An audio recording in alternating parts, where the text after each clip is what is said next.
Here's how to easily open up the hood on your BMW. Now you actually can't do it from just the very top right here. We actually do need to go inside of our driver's door. So when you open up the driver's door, you can actually see down here, right by the pedal, the driver's pedal, you can see there's this flap right here. You basically want to pull up on. And when you pull up on it, like I'm doing so here, you'll hear a big click from the front. That signals that the hood's open.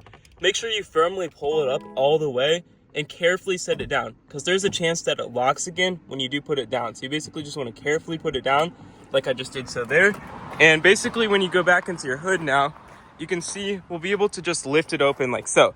Now sometimes it will get stuck, which is why you have to be careful when you put that lever down. You can't make sure it click. If it does click when you're putting it down, like if you just pull up and drop it instantly, then the hood will not open. So make sure that you actually just carefully lift it and then carefully let go of the lever, and the hood will open like it did here. And just a reminder, when you're actually closing the hood, you easily just grab it from the top right here. Make sure it shuts all the way, clicks all the way in, and there should be no gap in between. That means that you've closed it all the way. And that's all you need to do to open up your BMW's hood. If you found this helpful, please leave a like down below. We're trying to hit 10,000 subscribers, and thank you so much for watching. Have a great day.